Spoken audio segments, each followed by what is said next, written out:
सवाल जब राम के वंशजों पर हुए तो एक नहीं कई दावेदार सामने आए। कहीं बहस चल ही रही है तो कितनी ही बातें सामने आई हैं जो यकीन से परे लगती है। लेकिन सवाल सत्य है कि आखिर भगवान राम के असली वंशज कौन है।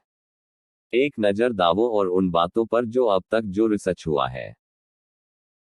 मैं जो रिसर्च किया हूं वह आपको बता रहा हूं। यदि आपको श्री राम के वंशज के बारे में कुछ भी पता हो तो कृपया कमेंट में बताने का कष्ट करें ताकि दर्शकों को आपके द्वारा ज्ञान हो। सुप्रीम कोर्ट में अयोध्या मामले की सुनवाई चल रही थी। 9 अगस्त को सुनवाई के दौरान सुप्रीम कोर्ट ने रामलला पक्ष से उत्सुकता में एक सवाल पूछा था कि क्या राम का कोई वंशज है। सुप्रीम कोर्ट की तरफ से पूछे जाने वाले इस सवाल पर लोगों को बहुत आश्चर्य हुआ कि आखिर ये किस तरह का सवाल था। लेकिन जिस केस पर सुनवाई हो रही है उस पर इतनी जिज्ञासा तो बनती है।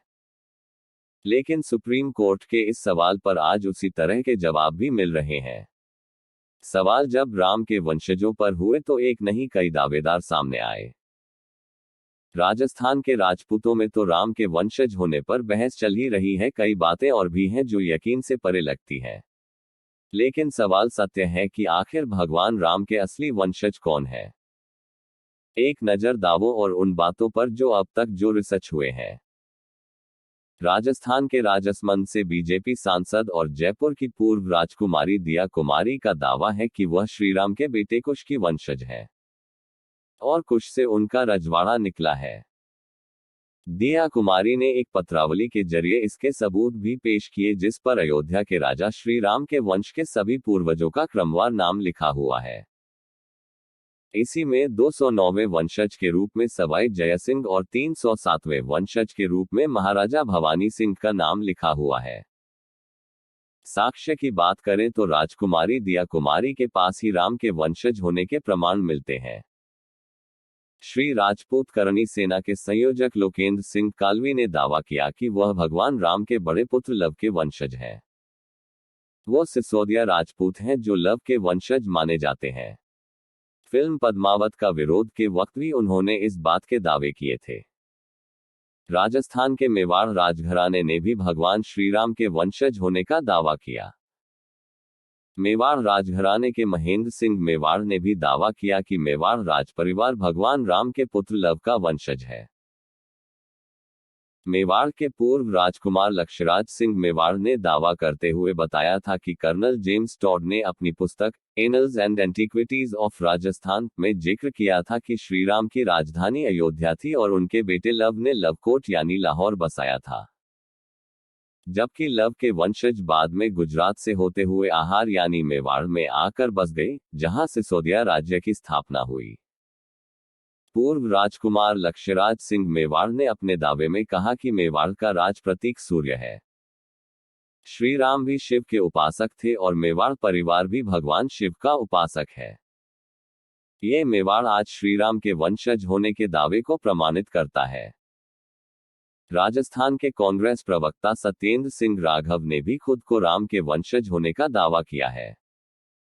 उनका कहना तो ये है कि राम के असल वंशज तो राघव राजपूत हैं। उनका दावा है कि आज का अयोध्या लव के राज्य क्षेत्र में आता था। श्रीमद् वाल्मीकि रामायण का उल्लेख करते हुए राघव ने दावा किया कि लव का राज्य उत्तर कौशल था, जो आज का अयोध्या है।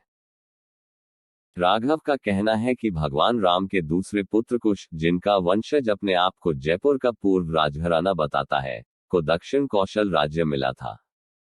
ये राज्य आज का छत्तीसगढ़ है। प्रमाणिक तौर पर सिख वंश परंपरा में गुरु नानक देव जी का एक वक्तव्य मिलता है जिसमें उन्होंने कहा है कि वह भगवान राम के वंशज हैं, यानी वंश तो है लेकिन यह वंशावली उन गुरुओं की निकलकर सामने आई है जिन्होंने ईश्वरत्व को प्राप्त किया। राम के वंशज ढूंढना आसान काम नहीं है। लक्ष्मण ने विदिशा नगरी मध्य प्रदेश में बसाई, वहां के लोग खुद को भगवान राम का वंशज कहते हैं। तुलसी शोध संस्थान, जहां राम के इतिहास और पुरातत्व पर शोध चलते रहते हैं, वहां ऐसी कई किताबें हैं जिसमें भगवान राम की ऐतिहासिकता और पुरातात्विकता दोनों खोजी गई है। कई किताबों में इस बात का जिक्र मिलता है कि भगवान राम के बाद उनकी वंश परंपरा चली है। इस संस्थान के पास 63 से 65 वंशों की परंपरा और वंशावली है, लेकिन भगवान राम के पुत्र लव और कुश के बाद कोई वंशावली नहीं मिलती। हरियाणा के लियाकत अली ने 2017 में दावा किया था कि वो भगवान राम के असल वंशज हैं। मेवात क्षेत्र के मुसलमानों के बारे में उन्होंने कहा था कि दहेंगल गोत्र से ताल्लुक रखने वाले मुसलमान असल में रघुवंशी हैं। इन्हें छिरकोल गोत्र का मुस्लिम यदुवंशी माना जाता है। तब इस पर बहुत विवाद हुआ था। कुशवाहा वंश से ताल्लुक रखने वाले लोगों को मुगल काल में धर्म परिवर्तन करना पड़ा था, लेकिन ये लोग आज भी खुद को प्रभु श्रीराम का वंशज ही मानते हैं।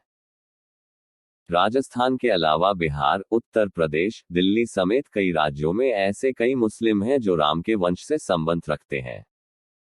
फिलहाल दावेदार कई हैं, आगे न जाने और कितने आए।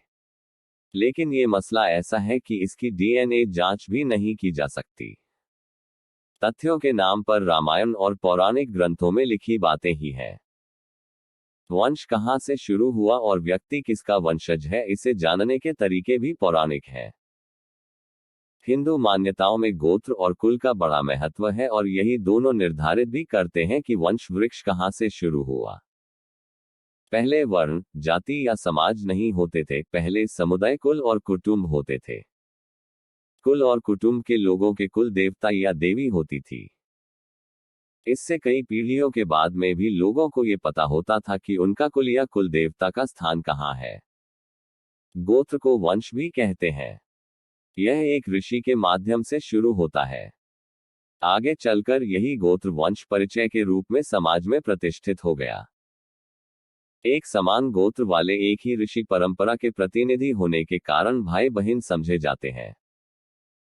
प्रारंभ में 7 गोत्र थे, कालांतर में दूसरे ऋषियों के सानिध्य के कारण अन्य गोत्र अस्तित्व में आए। महाभारत के शांति पर्व में वर्णन है कि मूल 4 गोत्र थे, अंगिरा, कश्यप, वशिष्ठ और भृगु। बाद में 8 हो गए और इनमें जमदग्नि, अत्रि, विश्वामित्र तथा अगस्त्य के नाम जुड़ गए। अब सुप्रीम कोर्ट के एक सवाल ने एक नहीं कई उत्तर दिए हैं, लेकिन साक्ष्य की बात करें तो राजकुमारी दिया कुमारी के पास ही राम के वंशज होने के प्रमाण मिलते हैं। बाकी लोगों की बातों में दम तो है कि वो रघुवंशी हैं, लेकिन वो उसे प्रमाणित नहीं कर सकते। भगवान राम के वंशज असल में कौन है, इसका जवाब देने के लिए खुद भगवान राम को ही आना पड़ेगा। मैं आशा करता हूं कि यह वीडियो आपको अच्छा लगा होगा। यदि यह वीडियो आपको अच्छा लगा हो तो लाइक करें, शेयर करें, कमेंट में लिखें जय श्री राम तथा मेरे चैनल को सब्सक्राइब करें, बेल आइकन दबाएं। वीडियो देखने के लिए आपको दिल से धन्यवाद।